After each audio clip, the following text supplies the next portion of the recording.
नमस्कार, मनी गुरु की इस खास पेशकश में आप सभी का स्वागत है। मैं हूं स्वाति रायना। आज हम बात करेंगे कि कितना जरूरी है आपके लिए अपना हेल्थ इंश्योरेंस पोर्टफोलियो रिव्यू करना। आपने हेल्थ इंश्योरेंस प्लान तो ले लिया, लेकिन क्या आपने देखा कि आपका हेल्थ इंश्योरेंस काफी है कि नहीं?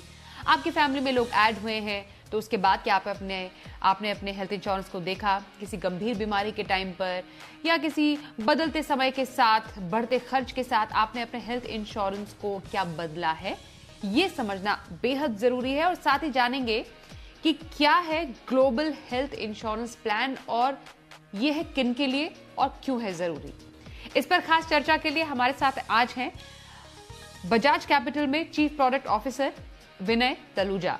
विनय जी का स्वागत करते हैं आज के इस शो में। और क्या है शो में खास, जरा सबसे पहले उस पर एक नजर डाल लेते हैं। आज हम शो में खास तौर पर समझेंगे हेल्थ इंश्योरेंस पोर्टफोलियो रिव्यू करना क्यों है जरूरी, कैसे करें अपना हेल्थ इंश्योरेंस अपडेट, क्या है ग्लोबल हेल्थ इंश्योरेंस प्लान, साथ ही ट्रैवल इंश्योरेंस और ग्लोबल हेल्थ इंश्योरेंस कैसे हैं एक दूसरे से अलग।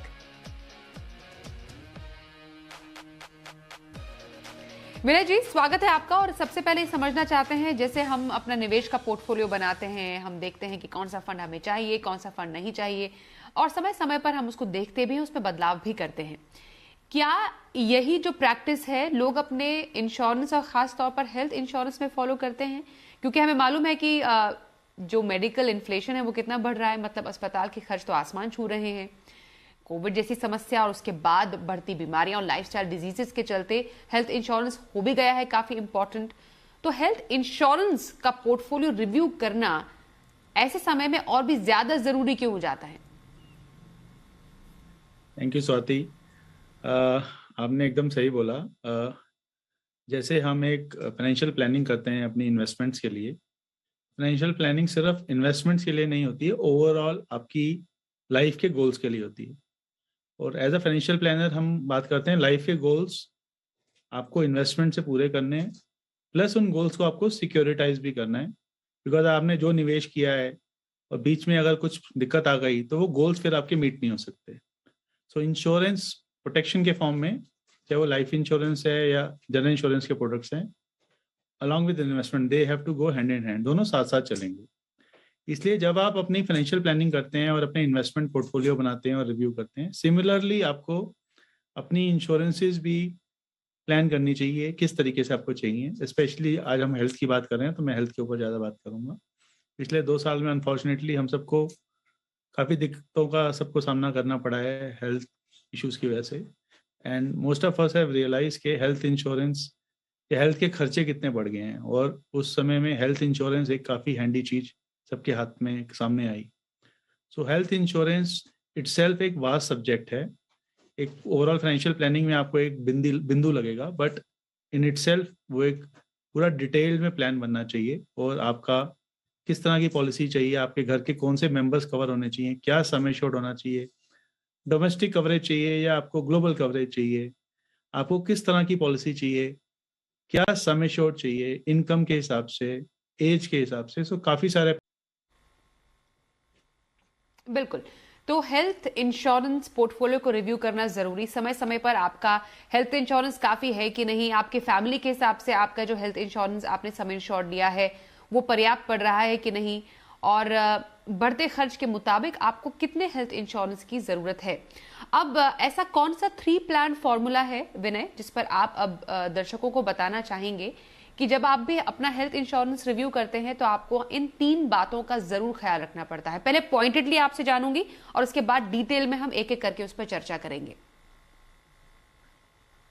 सबसे पहले तो बेसिक है कि मेरे पास कितने अमाउंट का कवर होना चाहिए और कौन कौन फैमिली मेंबर उसमें कवर होना चाहिए। ये एक ब्रॉड हो गया पहला पॉइंट। दूसरा हो गया कितने किस कंपनी से मैं कवर लूंगा और किस तरह की कवरेज चाहिए। बिकॉज हेल्थ इंश्योरेंस में भी बहुत सारी कवरेजेस आती हैं। कुछ कंपनीज आपको सिर्फ हॉस्पिटलाइजेशन कवर देती हैं, कुछ हॉस्पिटलाइजेशन के साथ ओपीडी भी कवर देती हैं, कुछ मैंने जैसे पहले बोला इंटरनेशनल कवर देती हैं। तो आपको इस चीज़ का ध्यान रखना चाहिए। फिर आपको साथ के साथ ये देखना है कि उस कंपनी की क्लेम सेटलमेंट रेशियो क्या है, आपका हॉस्पिटल लिस्ट क्या है, उसके हिसाब से किस हॉस्पिटल्स में आप कराना चाहते हैं इलाज। जैसे मैं एग्जांपल बताता हूँ, ज़्यादातर हेल्थ कंपनीज ए, बी और सी टाउन्स का अलग अलग प्रीमियम चार्ज करती हैं। अगर आप ए टाउन में रहते हैं कोई दिक्कत नहीं है, अगर आप सी या बी टाउन में रहते हैं तो आपको ये भी डिसाइड करना है कि अगर ज़रूरत पड़ेगी तो मैं अपने ही शहर में इलाज कराऊंगा या मुझे ज़रूरत पड़ सकती है बड़े शहर में भी जाने की। उसके हिसाब से भी आपकी पॉलिसीज और प्रीमियम चेंज हो सकते हैं। तो ये 3 चीज़ों का मेरे हिसाब से आपको ध्यान रखना चाहिए। बिल्कुल। अब आपने बोला कि एक बेसिक हेल्थ प्लान जो है वो तो ऑफ कोर्स हर किसी का होना चाहिए। हम ये अज्यूम कर रहे हैं कि जो दर्शक हमें देख रहे हैं उनके पास एक बेसिक हेल्थ प्लान तो होगा ही होगा। अब ये जो बेसिक हेल्थ प्लान किसी का होता है, जिसको कॉम्प्रिहेंसिव हेल्थ प्लान कहते हैं, वो किस प्रकार का प्लान होता है? अगर थोड़ा एक बेसिक समझ के लिए इसमें क्या क्या कवर होता है, और सबसे इम्पोर्टेंट एक जो बेसिक हेल्थ प्लान भी है वो लगभग आजकल के खर्चों को ध्यान में रखते हुए, आजकल की स्थिति को देखते हुए लगभग कितने सम इंश्योर्ड का होना चाहिए? इस पे एक स्टेप हम पीछे आते हैं स्वाति। मेरे हेल्थ से मुतल्लिफ मेरे खर्चे क्या होते हैं, what kind of expenses do I इनकर अपने हेल्थ हेल्थ को लेके। तो एक होता है, मैं एक खांसी जुकाम है या टेम्परेरी मुझे कुछ प्रॉब्लम है और मैं एक ओपीडी में डॉक्टर के पास जाता हूँ। ठीक है, ओपीडी प्राइवेट भी हो सकती है, डॉक्टर के क्लिनिक पे या हॉस्पिटल में आजकल लोग जाना प्रेफर करते हैं। या मेरी कोई सर्जरी होनी है या मैं ज़्यादा बीमार पड़ गया तो मुझे हॉस्पिटलाइज होना पड़ा, और हॉस्पिटलाइज में मुझे हॉस्पिटल में 24 घंटे से ऊपर मुझे रहना पड़ा सर्जरी की वजह से या वैसे ही। तो ये 2 ब्रॉड कैटेगरीज हैं जिसमें मेरे हेल्थ के एक्सपेंडिचर होते हैं। तीसरा आप बोल सकते हैं जो पहले से ही लिंक्ड है, कि किसी को अगर लंबी बीमारी, अरसे से बीमारी चले आ रही है तो उसको मेंटेन करने के लिए दवाइयाँ लेनी पड़ेंगी। चाहे वो ओपीडी में डॉक्टर के पास रेगुलरली जा रहे हैं तो वो भी ब्रॉडली ओपीडी का ही पार्ट बनेगा। सो ओपीडी और आईपीडी, इन पेशेंट और आउट पेशेंट, ये 2 तरह के लार्ज खर्चे होते हैं।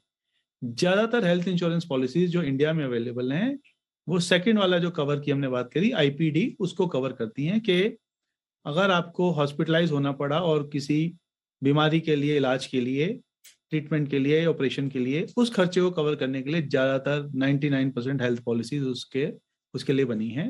उसके अलावा कुछ एडिशनल फीचर्स हैं कि थोड़ा सा आपको 2,000 रुपये या 5,000 रुपये या 10,000 रुपये साल का ओपीडी बेनिफिट मिल गया, आपको साल में एक बार या 2 साल में एक बार कुछ फ्री मेडिकल टेस्ट मिल गए। ये सब एडिशनल फीचर्स हैं, बट लार्जली जो हेल्थ पॉलिसीज हैं वो आपका हॉस्पिटलाइजेशन कवर करती हैं। ये आपको क्लियर होना चाहिए। तो आपकी जो हेल्थ इंश्योरेंस पॉलिसी है वो आपका हॉस्पिटलाइजेशन कवर के लिए है। काफ़ी सारे लोग कंफ्यूज होते हैं कि मैंने तो पॉलिसी ले ली, अब तो मेरा जितना भी खर्चा आएगा हेल्थ को रिलेटेड वो सारा इंश्योरेंस कंपनी पे करेगी। ऐसा नहीं होता है। मेरा जो भी हॉस्पिटलाइजेशन और उसके भी जो दायरे बने हुए हैं उसका खर्चा आएगा, उसका कवरेज मुझे मिलेगा। सेकंड सवाल आपका ये है कितने अमाउंट का कवर होना चाहिए। इसके लिए देखिए, अनफॉर्चुनेटली अभी तक जैसे लाइफ इंश्योरेंस में या फाइनेंशियल प्लानिंग में, इन्वेस्टमेंट में काफ़ी सारे साइंटिफिक फार्मूलाज बन चुके हैं। हेल्थ इंश्योरेंस में ऐसा कोई स्पेसिफिक फार्मूला नहीं है, तो ये थोड़ा सा पर्सनल सब्जेक्ट है। आपकी नीड के हिसाब से आपको परसेप्शन कितनी है रिस्क की, आपकी पेइंग कैपेसिटी क्या है। बिकॉज रिमेंबर, एक बात मैं दर्शकों को बताना चाहूँगा, आपके हेल्थ के जो प्रीमियम्स हैं, आज अगर मैं 10 रुपये दे रहा हूँ, 100 रुपये दे रहा हूँ 35 साल पे, और हेल्थ इंश्योरेंस ऐसा तो है नहीं मुझे 2-3 साल के लिए लेनी है, ये मेरे लिए तब काम आएगी जब मैं 65-70 साल का हो जाऊंगा। तो आज अगर मेरा 100 रुपये प्रीमियम है तो 65 साल पे जाते जाते हो सकता है ये 400 रुपये हो जाए प्रीमियम। तो अफोर्डेबिलिटी एक बहुत बड़ा मैटर है जो क्लाइंट्स को, दर्शकों को अपने माइंड में रखना चाहिए हेल्थ पॉलिसी लेते वक्त। तो ये सारी चीज़ों का ध्यान में रखते हुए लार्जली हम सजेस्ट करते हैं अपनी आय का 1 से 1.5 गुना कम से कम कवर आपकी फैमिली का होना चाहिए। या ओके, तो पूरी फैमिली का आपने एक यहाँ पर बैलेंस शीट बनाया है कि हाँ, आय का कम से कम लगभग 1.5 गुना आपका हेल्थ प्लान होना चाहिए। मानिए अब किसी की 3 सदस्य की फैमिली है और हम अज्यूम कर रहे हैं कि 50 लाख का कवर उन्हें चाहिए। शायद आप मुझे करेक्ट कर सकते हैं कि 50 लाख का कवर क्या 3 सदस्यों के परिवार के लिए क्या काफ़ी है? और अगर वो ऐसा कोई प्लान लेते हैं तो लगभग उनका कितना प्रीमियम बनेगा, ये एक आइडिया के लिए हमारे दर्शकों के लिए। इससे पहले स्वाति, मैं आपके दर्शकों को एक चीज़ और क्लैरिफाई करता हूँ। हेल्थ इंश्योरेंस पॉलिसीज दो प्रकार की होती हैं। एक मैं इंडिविजुअली ले सकता हूँ हर फैमिली मेंबर के लिए, दूसरा मैं फैमिली फ्लोटर ले सकता हूँ। तो जैसे आपने 50 लाख का कवर बोला, अगर मैंने इंडिविजुअल पॉलिसी ली है तो हर सदस्य फैमिली का 50-50 लाख के लिए इस एग्जाम्पल में कवर्ड होगा। दूसरा ऑप्शन ये है कि मैं टोटल कवर फैमिली के लिए ओवरऑल बेसिस पे 50 लाख का लूँ, क्योंकि मेरी रिस्क की परसेप्शन ये है कि ज़्यादा से ज़्यादा मुझे in any given year 50 lakh की ज़रूरत पड़ सकती है। तो उस केस में आप फैमिली फ्लोटर लेते हो। ज़्यादातर क्लाइंट्स को, इन्वेस्टर्स को हम सजेस्ट करते हैं, अगर बच्चे छोटे हैं तो आप एक फैमिली फ्लोटर कवर के थ्रू जाइए, और जैसे जैसे आपके बच्चे बड़े हो जाते हैं आप उनको वैसे भी 25 साल के बाद या कुछ कंपनीज भी 21 साल के बाद अपनी पॉलिसी से निकाल के अलग पॉलिसी करा देती हैं। और जब आपकी एज ज़्यादा हो जाती है तो आइडियली या तो आप अपना कवरेज बढ़ाइए हस्बैंड और वाइफ के लिए, बिकॉज आप 45, 50, 60 के लिए आपको कवर ज़्यादा चाहिए, या आप अपनी इंडिविजुअल पॉलिसीज में स्प्लिट कर लीजिए उस समय। तो एक तो हो गया आपको इंडिविजुअल लेना है या फैमिली फ्लोटर लेना है। अब आपके इस एग्जाम्पल में 3 लोगों की फैमिली आपने शायद बताई थी, तो 50 लाख का कवर आज से कुछ साल पहले एक बहुत बड़ा नंबर माना जाता था। बट अगर आज किसी फैमिली की एनुअल इनकम 15-20 लाख रुपए की है, तो मेरे हिसाब से कम उनको 50 लाख का कवर लेना चाहिए, जो इजीली बहुत सस्ते रेट्स पे आपको मिल सकता है। एग्जाम्पल के लिए मैं आपको बता देता हूँ, 35 साल की उम्र में अगर मेरी फैमिली में 2 बच्चे हैं और 2 हस्बैंड वाइफ हैं, तो 4 लोगों के लिए ये करीब 50 लाख का कवर। एक कुछ कंपनीज आती हैं जो एक बंडल्ड प्रोडक्ट 50 लाख का भी देती हैं, और कुछ कंपनीज आती हैं जो अलग अलग देती हैं, बेस पॉलिसी अलग से और एक एनहांस कवर जिसको सुपर टॉपअप बोलते हैं, हम बाद में बात भी कर सकते हैं उसके ऊपर, उसको अलग से देते हैं। तो दोनों ही सिचुएशन में अगर आप 50 लाख का कवर लेंगे 35 साल की उम्र में, तो आपको करीब 25,000 के करीब इसका कॉस्ट पड़ेगा 35 साल की उम्र में। जैसे जैसे उम्र बढ़ेगी इसका प्रीमियम थोड़ा बढ़ता जाएगा। चलिए, ये तो आपने एक बहुत अच्छे से एग्जाम्पल के जरिए बताया कि एक फैमिली फ्लोटर प्लान है जो आप जिसमें आप अपने पूरे परिवार को शामिल करते हैं, और एक इंडिविजुअल प्लान होता है जो एक पर्सन के लिए होता है। और अगर 3 से 4 सदस्य हैं तो 50 लाख के कवर में प्रीमियम लगभग 22 और 25,000 के बीच में बनेगा। कुछ बेसिक हेल्थ प्लान के नाम अगर आप बताना चाहें दर्शकों को, जो कि वो जो आप रेकमेंड करेंगे उनके पोर्टफोलियो में शामिल करने के लिए, और उसके बाद मैं आपसे सुपर टॉपअप के बारे में जानकारी लेना चाहूंगी। देखिए, करीब 6 stand alone health insurance companies हैं इंडिया में जो सिर्फ हेल्थ के बिजनेस में ही काम करती हैं, और उसके अलावा करीब 15 से 20 जनरल इंश्योरेंस कंपनीज हैं जो मोटर और बाकी प्रोडक्ट्स के अलावा भी हेल्थ में काम करती हैं। तो करीब 25 प्लस कंपनीज हैं जिनसे आपको हेल्थ पॉलिसीज मिल सकती हैं। क्विकली अगर मैं आपको नाम बताऊं तो स्टैंड अलोन कंपनीज में जैसे मणिपाल सिग्ना हेल्थ इंश्योरेंस है, उनके आप प्रोडक्ट्स देख सकते हैं। फिर आप मैक्स बूपा के, जो अभी कंपनी का नाम बदल गया है, नेवा बूपा हो गया है, उनके प्रोडक्ट्स हैं। जो पहले अपोलो और मैक्स अलग अलग कंपनीज थी, सॉरी एचडीएफसी और अपोलो अब मर्ज होकर HDFC Ergo health insurance company हो गई है। उनके कुछ हेल्थ इंश्योरेंस प्लान्स हैं, ऑप्टिमा रिस्टोर के नाम से हैं, और कुछ नए प्रोडक्ट्स में आए हैं रिस्टोर के, वो आप देख सकते हैं। फिर टाटा एआईजी जनरल के भी कुछ हेल्थ पॉलिसीज हैं, उनको भी आप देख सकते हैं। जी, ओके। अब आपने सुपर टॉपअप प्लान का जिक्र किया था। अब ये थोड़ा बहुत लोगों को आइडिया भी है कि सिर्फ एक बेसिक हेल्थ प्लान से शायद उनकी जरूरतें पूरी ना हो। अगर मानिए हमारा शो देखने के बाद किसी दर्शक को लगता है कि उनका हेल्थ प्लान तो काफी है ही नहीं, तो उनके पास तरीका क्या है अपने हेल्थ प्लान को बढ़ाने का? या तो एक अलग से प्लान ले सकते हैं, या पर उसको टॉपअप कर सकते हैं। सुपर टॉपअप का भी यहाँ पर वो इस्तेमाल कर सकते हैं। तो सुपर टॉपअप स्पेशली उसके क्या फायदे हैं? राइट स्वाति, सो ये बड़ा टेक्निकल इंपॉर्टेंट सवाल है, टेक्निकली इंपॉर्टेंट सवाल है। एक तरफ तो हम बोल रहे हैं कि अगर आप अंडर इंश्योर्ड हैं तो अपना इंश्योरेंस कवर पूरा करिए, बट साथ ही साथ ये बड़ा ज़रूरी है कि आप जो सेकंड पॉलिसी ले रहे हैं या अपना कवर बढ़ा रहे हैं वो कौन सी पॉलिसी से बढ़ा रहे हैं, और वो पॉलिसी आप कब खरीद रहे हैं। तो जो मैंने सुपर टॉपअप की बात करी, वो उसका पर्पज़ ये होता है कि लेट से आपके पास ऑलरेडी 5 लाख के रुपए की लाइफ हेल्थ इंश्योरेंस पॉलिसी है, और आपको लगता है कि मेरे पास कम से कम 30 लाख का कवर होना चाहिए। तो आप 5 लाख की पॉलिसी को या तो रिन्यूअल पे उसको पोर्ट कराएंगे 30 लाख की पॉलिसी में। काफ़ी सारी प्रोडक्ट्स अवेलेबल हैं जो हायर सम एश्योर्ड पे सिंगल स्टैंड अलोन पॉलिसी में अवेलेबल है। पर अगर आपको लगता है कि मेरे को अभी पॉलिसी रिन्यू कराए हुए अभी 1 आध महीना ही हुआ है और मैं अगले 11 महीने 10 महीने वेट नहीं करना चाहता। तो उसके लिए super top up products available हैं बाजार में, जो आपकी 5 लाख पॉलिसी को कॉम्प्लीमेंट करते हुए एडिशनल 25 से 30 लाख का कवर, जिसमें पहला 5 लाख का कवर आप डिडक्टिबल के फॉर्म में वर्क करेगा, जो या तो आप अपने एग्जिस्टिंग किसी दूसरी पॉलिसी से देंगे या आप अपने आप से उसका अरेंजमेंट करेंगे।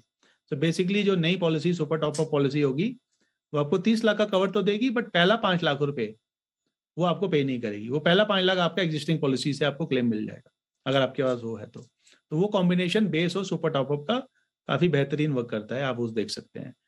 अदरवाइज जैसे मैंने सजेस्ट किया, रिन्यूअल के टाइम पे आप अपनी पॉलिसी को पोर्ट कराइए हायर सम एश्योर्ड पे। इसमें मैं आपको बताना चाहूंगा, मणिपाल सिग्ना ने हाल ही में करीब 1 साल पहले एक प्रोडक्ट निकाला है, लाइफ टाइम हेल्थ पॉलिसी, जिसके अंदर अगर आपकी एग्जिस्टिंग पॉलिसी 10 लाख की है और आप उसको 50 लाख की इस पॉलिसी में पोर्ट करते हैं, तो आपको डे 1 से 50 लाख की कवरेज मिलेगी। अनलाइक बाकी पॉलिसीज में जब आप पोर्ट करते हैं तो आपका जो प्री एग्जिस्टिंग डिजीज होता है वो कवरेज डे 1 से नहीं होता।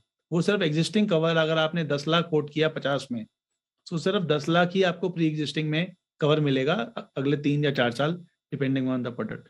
बट इन दिस प्रोडक्ट आपका 10 से 50 जब आप शिफ्ट करेंगे, आपका डे 1 से 50 लाख का कंप्रिहेंसिव कवर स्टार्ट हो जाएगा। तो ये एक अच्छा प्रोडक्ट है जो आप देख सकते हैं अगर आपको अपना कवरेज बढ़ाना है।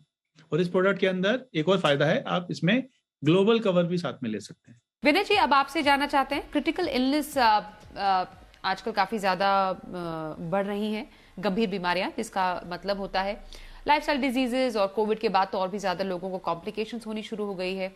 तो क्रिटिकल इलनेस प्लान को अगर किसी को अपने हेल्थ पोर्टफोलियो में शामिल करना है तो सही तरीका क्या हो? देखिए स्वाति, अगेन आपके निवेशकों को ये बात क्लियर होनी चाहिए कि सबसे पहले तो मेरी जो बेसिक हेल्थ पॉलिसी है, बेस या टॉपअप, जो अभी हमने बात करी पिछले सेक्शन में, वो मेरे किसी भी तरह का हॉस्पिटलाइजेशन कवर करती है।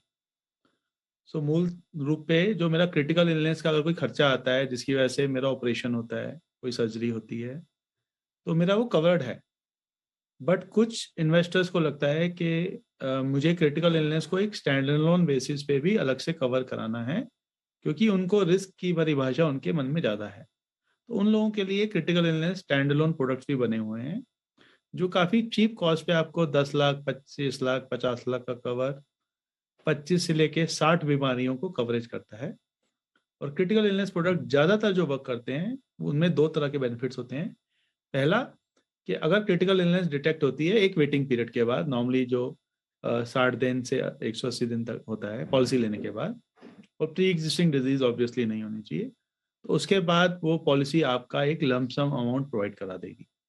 उस अमाउंट को आप यूज़ करके अपनी ट्रीटमेंट करा सकते हैं इंडिया में या विदेश में। जैसे कि मैंने बताया, ग्लोबल पॉलिसीज अवेलेबल हैं, बट अगर किसी के पास ग्लोबल नहीं है और वो डोमेस्टिक पॉलिसी होने के बावजूद भी बाहर जाके अपना इलाज कराना चाहते हैं, तो ये फिर क्रिटिकल इलनेस पॉलिसी उस समय हैंडी आएगी, बिकॉज वो 50 लाख रुपए मुझे मिल गया, उस पैसे को मैं यूज़ करके, एक बार कंफर्म हो गया क्रिटिकल इलनेस जो भी प्रोसेस है कंपनी का उसके अंदर, तो मैं उस पैसे को यूज़ करके अपनी क्रिटिकल इलनेस को इलाज कराने के लिए कहीं भी जा सकता हूँ हिंदुस्तान में या बाहर। तो ये एक सबसे बड़ा फायदा है क्रिटिकल इलनेस पॉलिसी अलग से लेने। हाँ जी। और ये क्रिटिकल इलनेस कवर जो है, आप कह रहे हैं कि अलग से लेने का भी एक फायदा है। लगभग कितना सम इंश्योर क्रिटिकल इलनेस के लिए रखना जरूरी है? जैसे आपने बोला कि जो एक बेस पॉलिसी है वो भी अच्छी खासी पर्याप्त होनी चाहिए आजकल के खर्चों को देखते हुए, तो क्रिटिकल इलनेस में तो गंभीर बीमारियां तो और भी लंबी चलती हैं, तो उसका कवरेज कैसा हो? देखिए, आपने सही पॉइंट बोला। क्रिटिकल इलनेस में हमारे को अपनी पॉलिसी सिर्फ नेम सेक के लिए नहीं लेनी चाहिए, पैसा बर्बाद नहीं होगा उसके अंदर। हमें सबको मालूम है कि क्रिटिकल इलनेसेस जितनी भी हैं, आइडिया है कि उनमें क्या खर्चा आता है। जैसे बेस पॉलिसी में मेरी हार्ट से रिलेटेड प्रॉब्लम्स काफ़ी सारी कवर्ड हैं, बट कुछ स्पेसिफिक टेक्निकल प्रॉब्लम्स कई बार नहीं कवर हो सकती, तो उनका खर्चा भी मोटा हो सकता है, वो मेरी बेस पॉलिसी में कवर्ड नहीं है। तो मुझे कम से कम 15 से 20 लाख का क्रिटिकल इलनेस कवर लेना चाहिए, और डिपेंडिंग अपॉन माई लाइफस्टाइल, मेरे को इंडिया में अगर ज़रूरत पड़ी या बाहर जाकर इलाज कराना है, उसके हिसाब से मुझे 50 लाख या 1 करोड़ का कवर क्रिटिकल इलनेस के अंदर लेना चाहिए।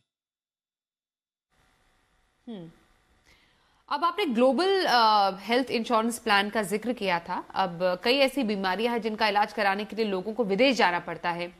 बाहर बेस्ट से बेस्ट या टॉप हॉस्पिटल्स में अगर ट्रीटमेंट करानी है या बाहर के डॉक्टर्स या कोई स्पेशलाइज्ड डॉक्टर का इलाज चाहिए तो विदेश तो जाना ही पड़ेगा। तो ग्लोबल हेल्थ इंश्योरेंस प्लान इसमें कैसे मदद करता है? देखिए, वैसे तो इंडिया हमारा हॉस्पिटल टूरिज्म के लिए फेमस है, तो बाहर से भी लोग आते हैं इंडिया में ट्रीटमेंट कराने के लिए। बट स्टिल यूएस स्पेशली काफ़ी माना जाता है क्रिटिकल इलनेसेस, कैंसर जैसी बीमारियों के लिए या कुछ और गंभीर बीमारियों के लिए। तो अब ये काफ़ी एक सहूलियत अवेलेबल हो गई है इंडियन कस्टमर्स को कि अगर आप अपना इलाज, चाहे वो पहले तो क्या है कि एक आप हाई नेटवर्थ इंडिविजुअल थे तो आपके पास पैसे का एक्सेस अवेलेबल था और आप अपना इलाज जाके बाहर करा सकते थे। अभी हेल्थ इंश्योरेंस पॉलिसी के माध्यम से ये पॉसिबल हो सकता है कि एक आम आदमी भी अगर उसके पास क्रिटिकल इलनेस ग्लोबल कवर है एक हेल्थ इंश्योरेंस पॉलिसी में, तो आप अपना इलाज बाहर जाके करा सकते हैं। तो उस केस में without having income at your disposal, अगर आपके पास उतने पैसे नहीं भी हैं, आप अपने इलाज के लिए बाहर जा सकते हैं। अगर आपको लगता है कि मुझे ट्रीटमेंट बाहर जाके ही ऐसे चीज़ों के लिए करानी पड़ेगी, तो प्रोडक्ट्स अवेलेबल हैं अब इंडिया के अंदर।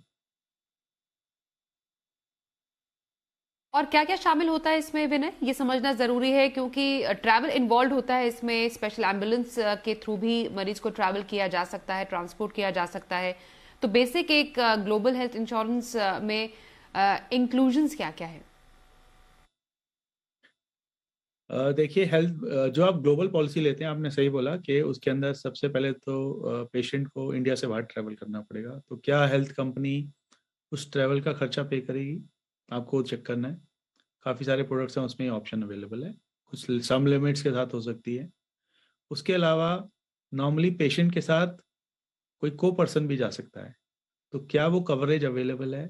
ज़्यादातर वो कवरेज अवेलेबल नहीं है, तो वो आपको ध्यान में रखना है कि वो कवर नहीं मिलेगा। उसके अलावा पेशेंट तो बाहर जाके हॉस्पिटल में रहेगा, बट उसका जो फैमिली मेम्बर है वो हॉस्पिटल में अगर 24 घंटे अलाउड नहीं है तो उनको बाहर अलग से रहना है। तो क्या उस को पर्सन के लिए वहाँ पे लॉजिंग अवेलेबल है उस क्लेम के अंदर, वो आपको चेक करना पड़ेगा। फिर सबसे इम्पॉर्टेंट चीज़ है, इलनेस को इलाज कराने के लिए आपको कुछ प्री हॉस्पिटलाइजेशन और कुछ पोस्ट हॉस्पिटलाइजेशन टेस्ट कराने पड़ते हैं या आपको रुकना पड़ता है इलाज के लिए। वो कवरेज क्या है, वो बड़ी क्रिटिकल चीज़ है, वो आपको पॉलिसी में चेक करनी पड़ेगी अवेलेबल है कि नहीं है। और सबसे इम्पॉर्टेंट बात, हॉस्पिटल्स हमारे को हो सकता है मालूम ना हो कि कौन से अच्छे हैं, तो कुछ हेल्थ कंपनीज ये सर्विसेज भी प्रोवाइड कराती हैं कि उनके पैनल के वो टीपीएस हैं जो बेस्ट हॉस्पिटल के साथ वर्ल्ड वाइड उनका टाइप है। तो क्या उस हेल्थ कंपनी का वो टाइप है, वो इम्पोर्टेंट पॉइंट है। या जो हॉस्पिटल नामी हॉस्पिटल आपकी लिस्ट में है, क्या वो हॉस्पिटल उस कंपनी की लिस्ट में कवर्ड है, ये भी आपको चेक करना चाहिए। तो ये कुछ बातें हैं जिनका आपको ध्यान रखना पड़ेगा ग्लोबल पॉलिसी के लिए। ओके, और शो के अंत में मैं चाह रही हूँ कि आप बहुत क्रिस्पली हमें बताएं कि कुछ लोग कंफ्यूज हो सकते हैं ट्रैवल इंश्योरेंस और ग्लोबल हेल्थ प्लान में भी। बेसिक डिफरेंस दोनों में क्या है? बहुत बेसिक डिफरेंस ये है कि ट्रैवल इंश्योरेंस, जब आप ट्रैवल कर रहे हैं और वहाँ पे जाके अगर आपको कुछ हॉस्पिटलाइजेशन की ज़रूरत पड़ी या कुछ सर्जरी की छोटी मोटी ज़रूरत पड़ी, तो उसके अंदर एक पार्ट होता है जो आपको इमरजेंसी में हॉस्पिटलाइजेशन को कवर करता है। बट जो ग्लोबल हेल्थ पॉलिसी है वो इमरजेंसी बिल्कुल भी कवर नहीं करती है, वो प्लान्ड हॉस्पिटलाइजेशन नॉर्मली कवर करती है। इमरजेंसी में भी आपको नॉर्मली जो ग्लोबल पॉलिसीज हैं वो कवरेज नहीं देंगी, उसका ट्रीटमेंट आपको पहले इंडिया में कराना पड़ेगा। तो ये दोनों विपरीत पॉलिसीज हैं। अगर आप बाहर जा रहे हैं और इमरजेंसी में हॉस्पिटलाइज हुए तो ट्रैवल पॉलिसी का वो हेल्थ कंपोनेंट काम आ जाएगा। बट अगर आपने प्लान्ड हॉस्पिटलाइजेशन के लिए बाहर जाना है तो आपको ग्लोबल हेल्थ पॉलिसी लेनी पड़ेगी। ओके, तो कई ऐसी आपने जो कंफ्यूजन है उसको क्लियर किया, ग्लोबल हेल्थ प्लान के बारे में बताया और साथ ही इंश्योरेंस आपका स्पेशली हेल्थ इंश्योरेंस पोर्टफोलियो कैसा हो, कब उसे बदलाव की जरूरत है, क्या क्या शामिल किया जाना चाहिए। इसके लिए आप हमारे साथ शो में शामिल हुए विनय तलूजा, बहुत आपका स्वागत करेंगे हम और आपका धन्यवाद करते हैं। तो आज के शो में बस इतना ही, वक्त एक छोटे से ब्रेक का हो गया है, पर खबरों का सिलसिला आगे भी जारी रहेगा। देखते रहिए जी बिजनेस।